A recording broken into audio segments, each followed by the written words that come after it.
For thousands of years, the transformation happened so slowly that no one living through it could have recognized it. There was no single morning when a wolf awoke as a dog. No dramatic event marked the beginning of a new species. No generation suddenly looked different from the one before it. Each generation inherited only the smallest changes, passing them forward almost unnoticed. Over centuries, those tiny differences accumulated.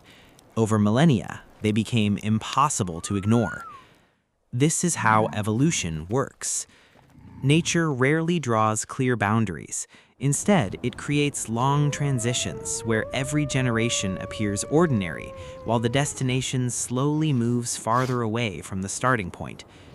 The wolves that remained near human camps were not selected because they were stronger or faster than other wolves.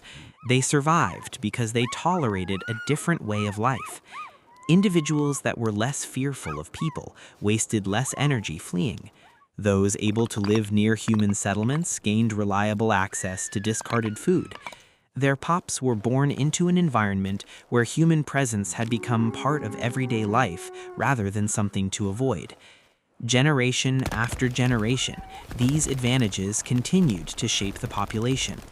Their behavior changed first. Many became calmer around unfamiliar sounds. They recovered more quickly from frightening situations. They learned to observe human body language and predict routines. Instead of keeping a constant distance, they lingered near the edges of camp, gradually accepting people as a permanent feature of their environment. Only later did their appearance begin to reflect these invisible changes. Some developed slightly shorter snouts. Their teeth became smaller than those of their wild relatives. Skull proportions slowly shifted. Their bodies became more variable in size and shape than the remarkably consistent form of wild wolves. None of these characteristics alone created a dog. Together, accumulated across thousands of years, they marked the beginning of an entirely different evolutionary path. For archaeologists, identifying the exact moment when wolves became dogs remains one of the most difficult questions in prehistoric science. Ancient skulls preserve clues about changing anatomy. Burials reveal relationships between humans and animals. Chemical analysis can suggest differences in diet. Modern genetics uncovers patterns inside ancient DNA. Each discovery adds another piece to the puzzle. Yet no single fossil, no single skeleton, and no single genome can point to one exact day and declare this was the first dog. The answer is not hidden inside a single individual. It exists within an entire population that gradually became something new. By the time the earliest unmistakable dogs appear in the archaeological record, the transformation had already been unfolding for countless generations. Long before humans understood evolution, they had unknowingly become part of it. Every time people tolerated a calmer wolf near their fire, every time food scraps were left behind, every time fearful individuals disappeared while more tolerant ones remained, a quiet form of selection continued. Neither species planned it. Neither species understood it. Yet together, they were reshaping each other's future. As trust slowly replaced caution, these animals began taking on new roles. Their senses warned of approaching predators before humans noticed danger. Their hearing detected unfamiliar movements beyond the reach of firelight.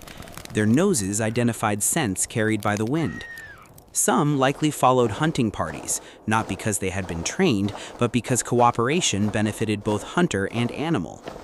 Others remained near camp, cleaning discarded bones and reducing waste that might otherwise attract dangerous scavengers. The relationship was never built in a single moment. It emerged through thousands of ordinary days, small acts of tolerance, small acts of cooperation, small advantages repeated across countless generations. Eventually, the difference became too great to ignore. These animals no longer behaved like the wolves that still roamed the wilderness. Their future had become tied to humanity. This was not simply the birth of another species. It was the beginning of one of the longest biological partnerships ever formed between humans and another animal. The world had not gained modern dogs overnight. It had gained the first true dogs. Neither humans nor those early dogs could have imagined what this quiet partnership would become.